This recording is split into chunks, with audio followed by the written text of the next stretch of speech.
to survive in this world today, then every day we got to pray on, pray on. If we want hope to survive in this world today, then every day we got to pray on. If we want hope to survive in this world today, we got to walk on, walk on. We got to walk on, walk on. We got to walk to survive. We got this world today. We got to walk every day. We got to walk on. We got to walk to survive. We want peace in the world. We got to walk on, walk on, walk on. If we want peace in the world.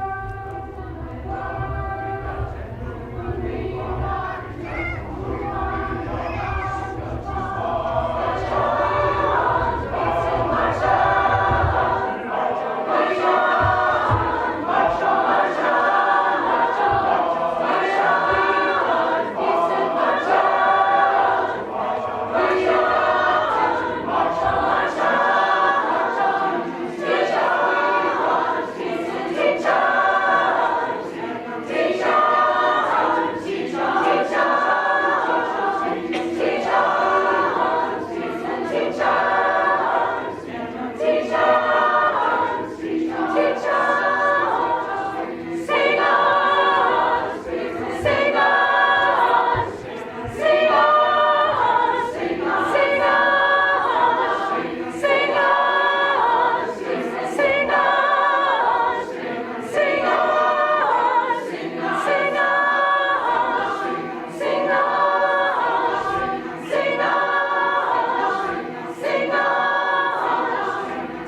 of love and celebration.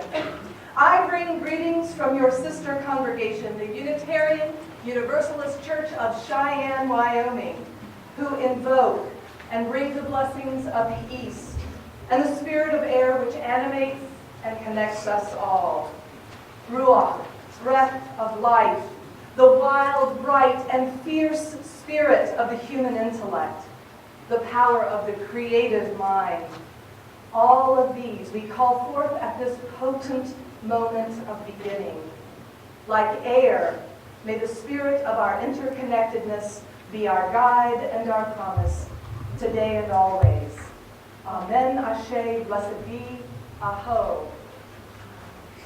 And now if you please turn this direction and face the south. On behalf of the Namakwa Unitarian Universalist Congregation in Loveland, your sister to the south, who will remain forever grateful for the help that you gave us in birthing this congregation, your sister Namakwa. I bring you warm greetings, and as we pass this sacred circle on this amazing day, let us welcome the gifts of the South, where the power of fire sparks our noble passion for justice, guiding our feet and hands and hearts to bless the world in the spirit of love. May we live with deep assurance of the flame that burns within, as together we kindle and celebrate the fire of our commitment to build beloved community. Hail and welcome, spirits of the South. And now you may turn to the right and face the west.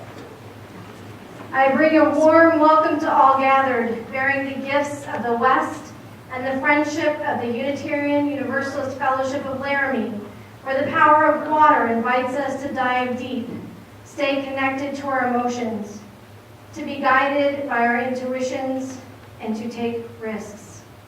From water we came, and to water we will someday return, like a drop of rain flowing to the ocean. May you find rest and renewal in the twilight of sunset. May you welcome transformation as the leaves in autumn. And may you be as full of light as a chalice that burns brightly. Blessed be, and may it be so. And join me in turning again to the right, to the north. Giving honor and reverence to the omnibenevolent Creator, Christ consciousness, lover of all, archangels, ancestors, helpers, and guides.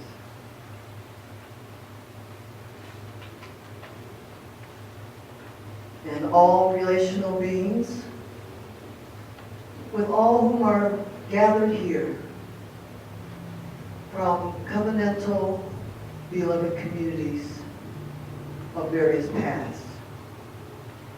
O great spirit of the north, whose winds carry the water through the air, offering wings, and the thick and stormy snows before thee, which covers Mother Earth with a splendoring of sparkling crystal carpet, above whose deep and abiding love energy resounds in vibrational beauty. Ennoble us with strength to withstand the biting blizzards and the strong winds of gust, especially here in Colorado. Endow us with your sacred being and beauty, which follows and lies deep within and over warm Mother Earth in her wake. Shalom, Ashe, Namaste, blessed be, and so it is.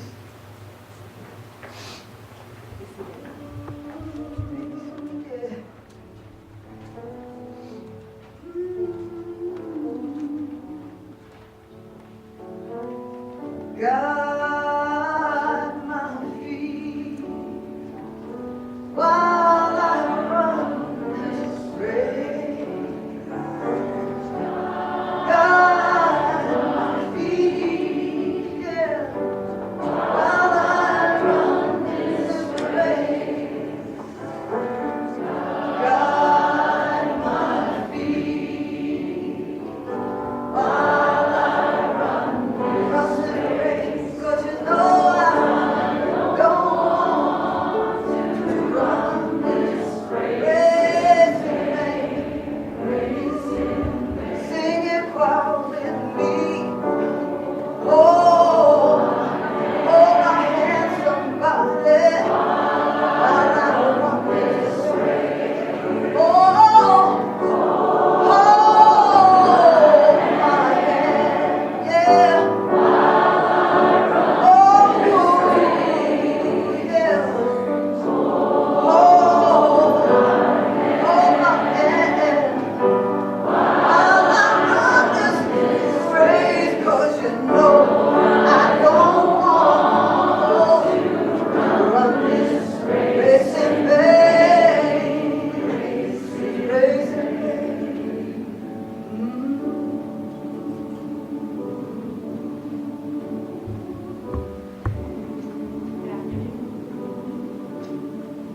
So I'd like to preface with, I'm not the public speaker in my family. I tend to cry, and I also have a hard time not speaking the truth when I'm asked to do something as meaningful as this. And so of course that makes me cry more. So hang in there with me. I was spending time this morning at the hotel pool with my kids, and it gave me some time to think about what this day has meant for my family. It's been quite a journey for us. It started with us hearing that there was the possibility of a church in Colorado that my family and I could stay at. The mountains and the plains have become my home, and the thought of leaving was heartbreaking. Next, we met the families at Buckhorn a couple of years ago, and what I found there was so much love and joy and acceptance and welcoming of not only Gretchen but of my kids and myself, and I got to meet these kids who were just as crazy and passionate and creative as mine, and it was okay and it was welcomed and it was beautiful. And then I got to hear Gretchen come home every night and speak with such joy and love.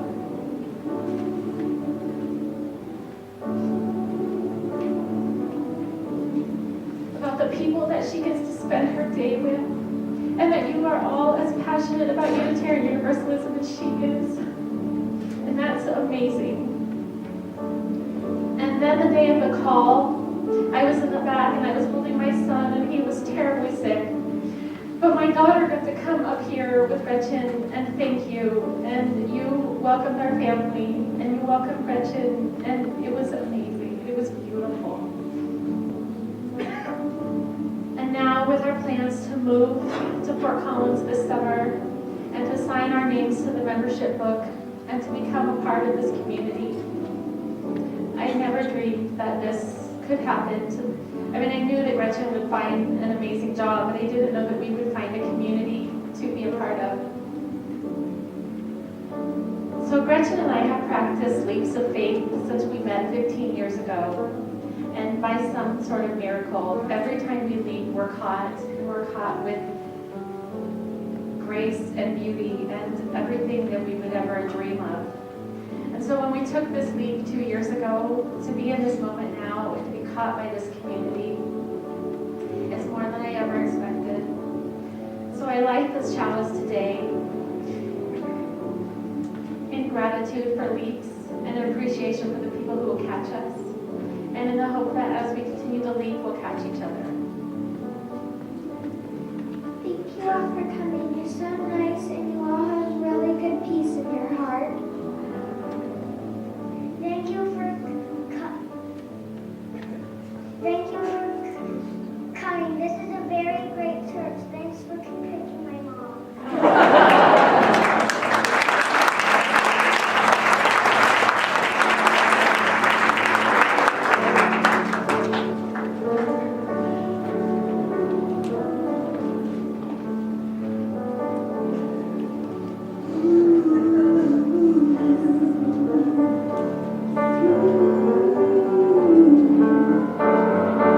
I'd like to have everyone to stand, please. Join us. We're the choir. We're the congregation right here. Come on. Stand up. Lift your voice. Hey. While I run this race. Oh, yes. Stand by me. While I run this race. Oh, yes.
was a language, where every lake was a mirror, and every tree a ladder to the stars. Into this far and lovely land there fell a truth. It streaked down from the stars, but as it fell, it broke. One of the pieces blazed off through the night sky, and the other fell to earth in the beautiful land. In the morning, Crow found the fallen piece. It seemed to be sort of a stone, shiny and pleasing to the eye. She picked it up. "This is a lovely truth," said the Crow. But after she had held it for a while and examined it closely, Crow noticed that it did not feel quite right. So she dropped it on the ground and flew away.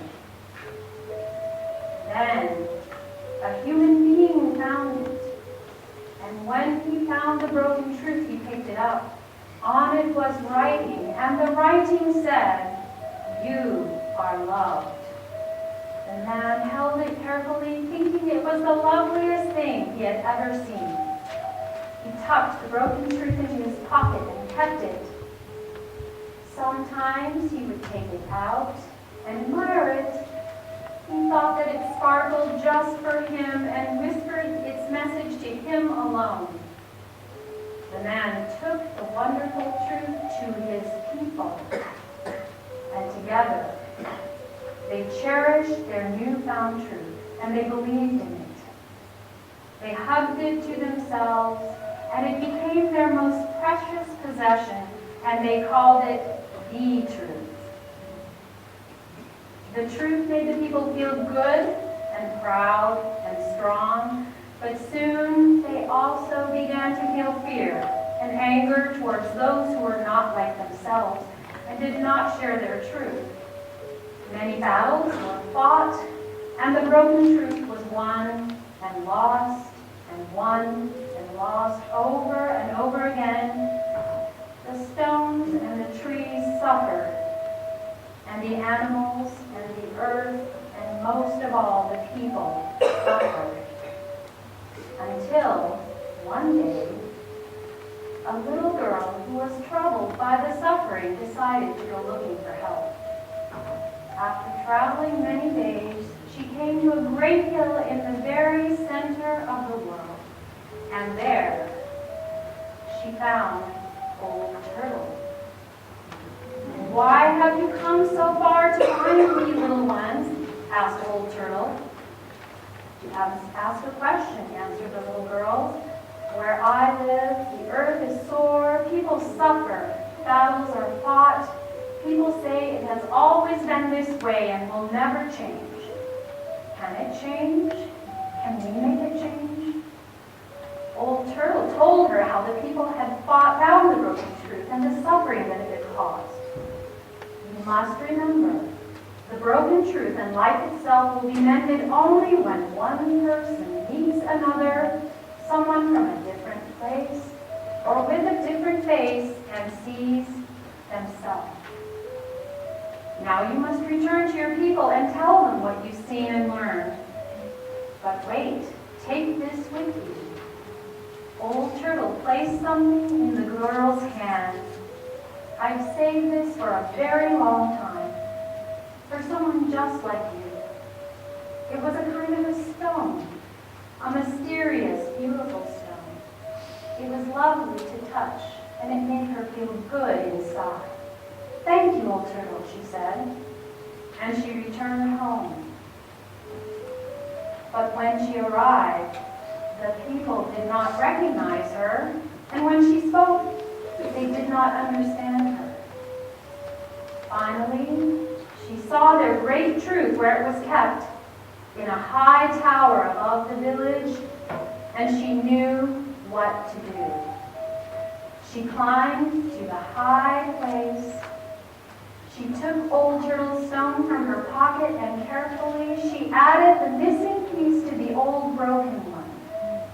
The fit was perfect, and now the writing on the stone said, "You are loved, and so are they." The people looked, and looked, and looked. Some frowned, some smiled, some even laughed, and some cried, and they began to understand. Time passed upon the beautiful land. The trees climbed like ladders to the stars. The waters shone like mirrors. And the people saw their beauty. A breeze stirred, and they heard its music. And tiny truths fell by day and night, gentle as rain and snow, and the people found them and kept them in their hearts. And slowly, as the people met other people different from themselves, they began to see themselves. And far away on a hill, in the very center of the world, Old Turtle smiled.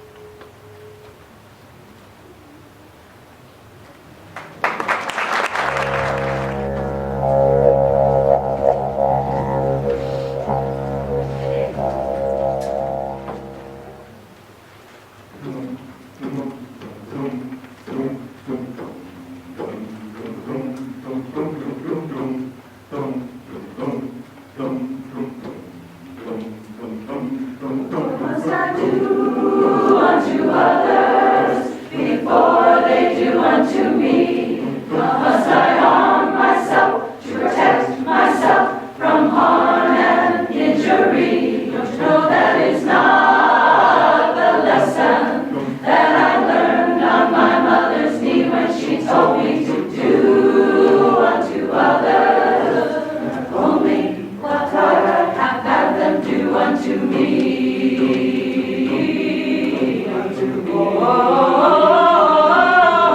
Must I do unto others before they do unto me? Must I arm myself to protect myself from harm and injury? Don't you know that is not the lesson that I learned on my mother's knee when she told me to do unto others only what I have had them do unto me. What I would have them do, only what I have them do unto me. What I would have them do, only what I have them do unto me.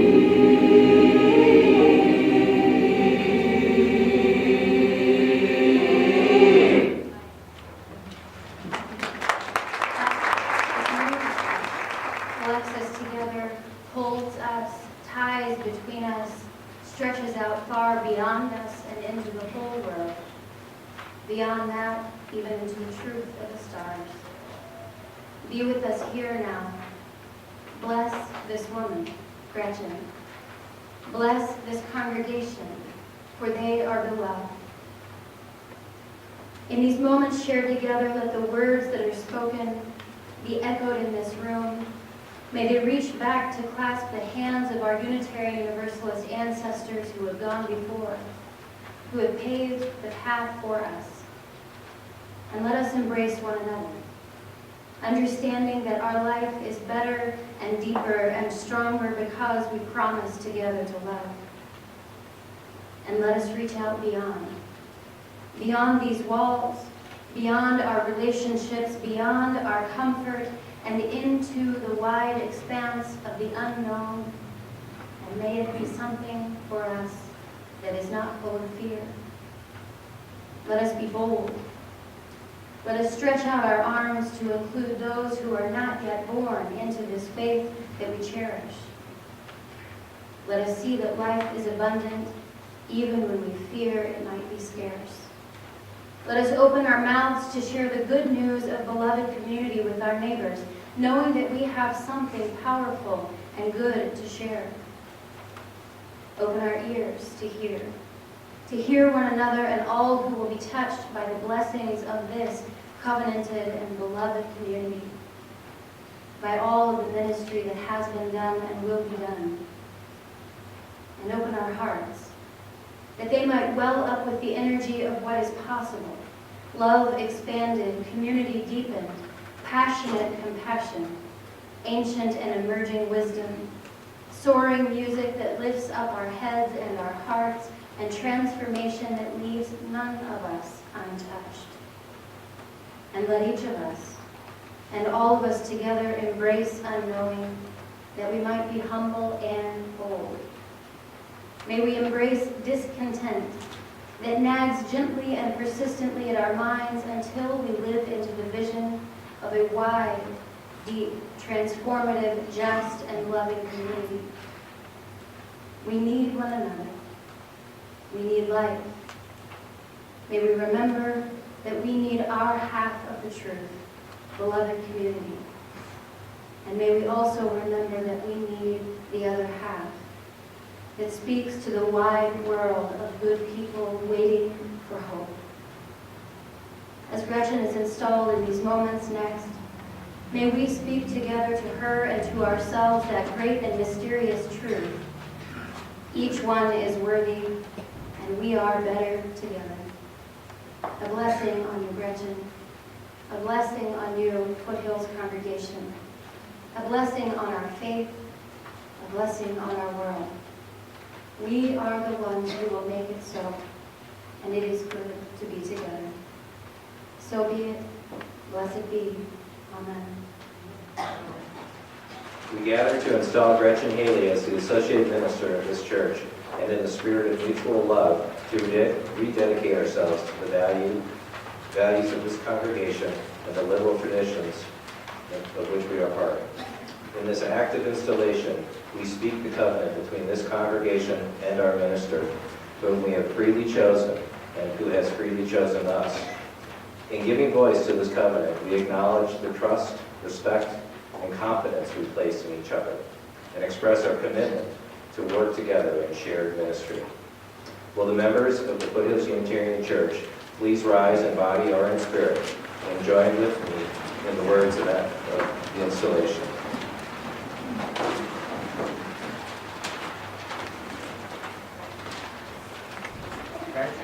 Gretchen, we have called you to live among us, to make our concerns your concerns, and to walk together with us in unity. Will you accept the responsibility of leading us and guiding us as we serve and grow together in our shared ministry? I will. We come to you with our hopes and our fears, our joys and our pains. Will you listen to us, care for us, challenge us, and dare us to grow? I will. We come to you with our imperfections and our struggles, our frustrations and our doubts. Will you offer us your patience, your forgiveness, and will you call us to be our best selves? I will, and ask you to do the same for me. Will you lead us in service of our mission, ground us in the living tradition of Unitarian Universalism, and discover with us our capacity to be a force for healing and justice for ourselves and in the wider world. I will. We, the members of the Foothills Unitarian Church, do hereby install you, Gretchen Sue Haley, as the associate minister of our congregation. We call you to act as our partner in service, celebration, spiritual growth, gratitude, and generosity, and inspire us to build the beloved community within and beyond our walls. We affirm our part in the success of the shared ministry and rededicate ourselves to serving, celebrating, growing, and giving to you. We recognize our own humanity and yours, and affirm that when we fall short of our aspirations, we will offer generously the gifts of forgiveness and begin again from above. On this special day, we affirm our commitment to the congregational affirmation we see together every Sunday. Love is the spirit of this church, and service is its law. This is our great covenant, to dwell together in peace, to seek the truth in love, and to help one another. We welcome you into our lives and offer you our hands and hearts as you take up your work with us. With great joy, a deep sense of responsibility, and with gratitude, I take up my duties as your associate minister. I will be faithful to the mission of this congregation, to the good news of the living tradition of Unitarian Universalism, and to the spirit of life and love. May our partnership further the reach of love and goodness in our own lives and in the wider world. Will the friends of the Foothills Unitarian Church, as well as Gretchen's family members and colleagues, please rise and stand with the congregation to say the words of affirmation. We, who are your family, friends, and colleagues, join with the Foothills Unitarian Church to affirm your calling to be their minister. With pride and love, we rejoice and offer you our blessings. We pledge our support, partnership, and witness to your ministry and our shared vision for love and justice in our lives and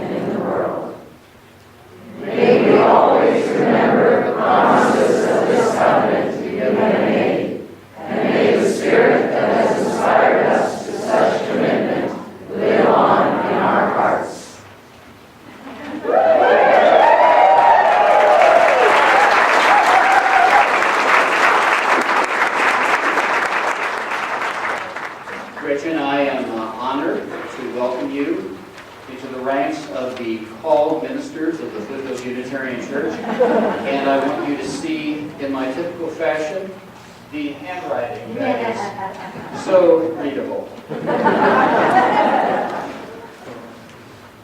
It was the Reverend Anna Jane Norris, who arrived in this area around 1883 and planted seeds that would eventually sprout into Unitarian congregations. The forerunner of the Foothills Unitarian Church blossomed on January 2, 1898, 5 years later. Unity Church Unitarian had as its first minister the Reverend George Falconer, and met for its first 7 years in the Odd Fellows Hall in Fort Collins. And Gretchen and congregation, we've been odd ever since. Odd that this tiny congregation in Little Fort Collins in the wilds of Colorado would be able to survive years of financial stress and distress. Odd that in an era of patriarchy, the second settled minister here would be the Reverend Mary Lydia Leggett, who served 1 year.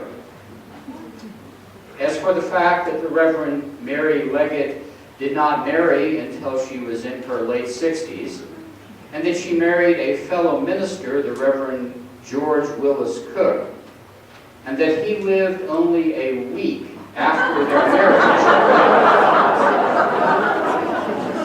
we shall now simply move on, as Reverend Mary might have done. It was odd, I suppose, but creatively so, that Fort Collins Congregationalists and Unitarians, which merged to form the Congregational Unitarian Church, which enabled both groups to survive the Depression and then to actually thrive. In a union which lasted from 1931 until 1968, 57 years. I suppose some would find it odd that in the last 42 years, the Foothills Unitarian Church would be served by only 2 called ministers, the Reverend Walter Royal Jones and yours truly. And no doubt some have found yours truly more than a little odd. Certainly many would find it odd that though this congregation had seen its membership numbers grow, at the end of 1998 we had a membership of 479.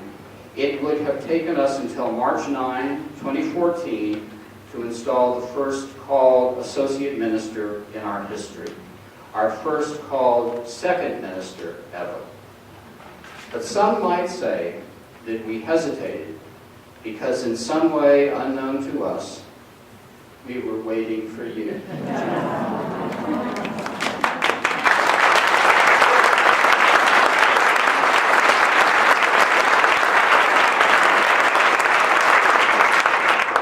In just a minute, I will be formally welcoming Gretchen into the fellowship of the congregation of the called ministers of the Foothills Unitarian Church. 1 woman and 19 men who have served the cause of Unitarianism, later Unitarian Universalism, with that mixture of gifts, talents, shortcomings, deficiencies, strengths, and weaknesses common to us all. Yet before that moment, I have found other words, and these words are not mine, which seem to represent a truly touching welcome. They were written by your mother, Mary Haley, and sent to us via email several days ago. It's going to be such an honor to be with the Foothills congregation as you welcome our daughter as your new associate minister. Since she has had many long trips back and forth between Fort Collins and Denver at night when she is tired, I keep her company on the phone. I feel like I know so many of you. I am so thankful for putting your trust in her. You have showered her with kindness and support and understanding of her situation as a young mother of 2 very special children and the commute that hopefully will soon be over. Gretchen has taken some difficult journeys in her life, some out of her control and some by her own decisions. She came into this world a month early because I had a condition called placenta previa. The doctors, in one quick cut, had made baby out before both of us bled to death. Her childhood was filled with lots of love from both her father and me, and the two subsequent sisters that came along. She was a strong personality. No kidding. She knew how to take charge, get things done, and have fun at the same time. She was very smart and inquisitive. She loved sports, and it was difficult for her not to want to be involved in so many.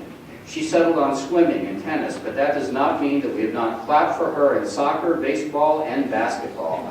She worked hard. She did not always win, but she did not go down without a fight. When others would give up, she kept going. And her father and I clapped and hugged and yelled, "Hooray! Don't give up. Keep going." In school, she was a leader, and an A seemed like the only possible grade she would accept. We encouraged excellence, but after that, did not in any way say a lesser grade was a failure. She loved learning and took on difficult projects that sometimes involved lots of help from her father. She loved her guitar, the Commodore 64, Barbies, and mostly interactions with her sisters. As you learned, I am sure, Gretchen is compassionate, persistent, and full of reasoning for her values. We always knew that she would be successful, but as parents raising their children in the Catholic faith, it was somewhat of a surprise to have her decide to go into the seminary and to be ordained in the Universal Unitarian Church. But what a perfect combination, with a master's in theater arts and divinity, to be able to passionately help make this loving church into an even more vibrant, living example of what she knows best. Treating all people with respect and love, challenging them to be the best they can be, especially in loving one another, which we all know is not easy. We all win today. Gretchen wins you, wonderful folks, as her community. You win because she will always work harder than anyone would expect to follow through with her responsibilities with thoughtful, imaginative planning. Her father and I have been winners since she was born. We are bursting with pride. We applaud for her once more as she starts this new part of her life. Gretchen did not just happen. She is the result of you, the Foothills congregation, the Isle Seminary and the Boulder Church, and the Denver Church, and the Two Rivers Church. In her experience in the business world, the many good teachers and mentors from the University of Puget Sound, Little Queen of Angels Catholic School, her coaches, and most of all, her mama and dad, who clapped and clapped and always told her to keep on her path. Whatever else is true, Gretchen, whatever else we join, this community of ministers, our families remain most precious to us. They bestow love upon us when perhaps we are misunderstood. They care for us in good times and in bad times. To have their love means everything.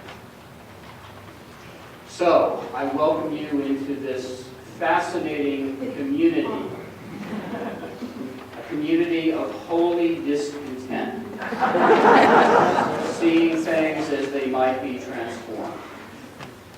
I welcome you to that little band of brothers and now sisters who are called the ministers of the Foothills Unitarian Church. And may you bless and be blessed in all that you do. And may your ministry here continue to blossom mightily and beautifully. It is my pleasure to offer you the right hand and left hand of fellowship, the Unitarian and Universalist community of love and faith and dream. Bless you.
And yet here he was, some 17 years later, with a robust dental practice. I know he intended there was a message there somewhere. It took me years to fully assimilate the message. But I knew something new about my father that had never occurred to me. That his life did not move in a straight line of success. What? A parent who had failed? Does this happen? I had no notion. And while this was new to me, certainly very new to me at 18, it continues to unfold little by little. Throughout our lives, each of us has dozens of these little epiphanies as we come to understand the world and our role in it more fully. It is seriously tempting to accept a single revelation as the definitive truth. To accept that piece of the truth as the big truth I really needed to know. And now I've got it. That half part, that partial truth. And yet the temptation is so great to say, okay, now, that's a big truth. I'll take that one. It will be sufficient. Sitting in the living room that evening with my father, it seemed definitive that he had shared this with me. And yet you will not be surprised to learn that he continued to unfold in mystery to me for decades. Now, I imagine that several gathered this afternoon found Unitarian Universalism, a religious tradition perhaps previously unknown to you, and you thought you had found an ultimate religious truth.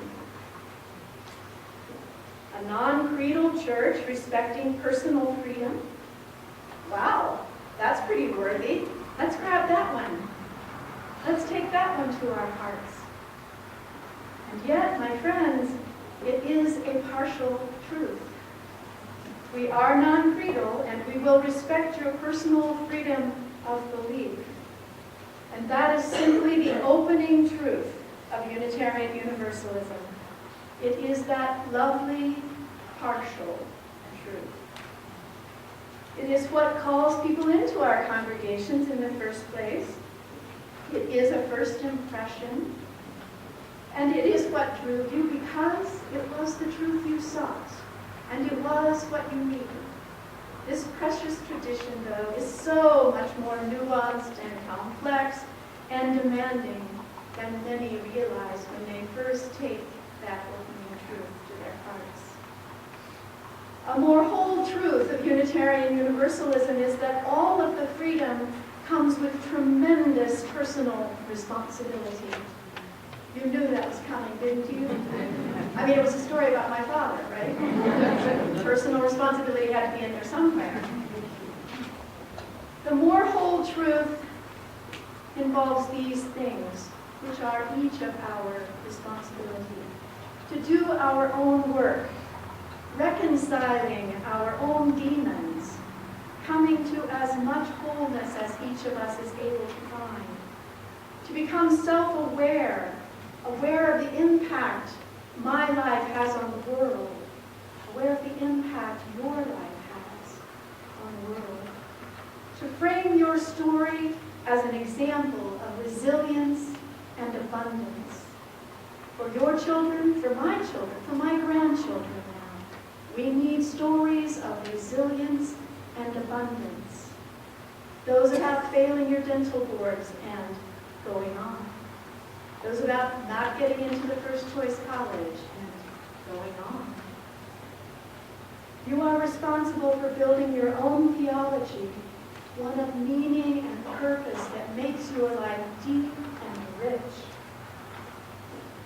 And you are responsible for sharing generously with the world. Those things you know, those things you can do, those things that bring you joy. The Reverend Tom Shea has described our Unitarian Universalist work as turning ourselves inside out in order to turn the world upside down.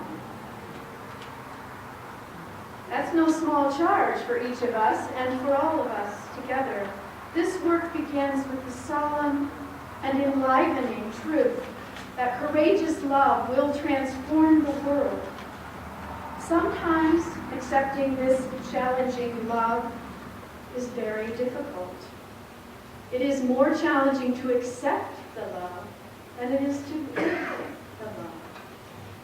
Each of us has some evidence that we are not lovable. And I say to you each and all together, and in all seriousness, your evidence is faulty. You are loved and lovable. Our covenantal tradition has often been understood as a promise between the members of the congregation and the members of the congregation and their ministers. And that can be a very challenging promise through which we learn a lot about ourselves and others. And yet, this is actually the smallest practice of our covenant. Our religious covenant is with life. This is how we connect the other half of that broken truth. They are loved, whoever they are. As Gretchen often puts it, all are worthy of love and belonging. And we are among those who love them. We do not love because of difference. We do not love because of similarity. We love because all are worthy, and it is part of our spiritual discipline to offer this expression of solidarity across all that divides humankind. Our covenant is with like, not with like-minded, not even only with like-hearted, but with all of life. You must remember that life itself will be mended only when one person meets another, someone from a different place, or with a different face, or different ways, and sees herself. Only then will people know that every being is important, and that the world was made for each of us.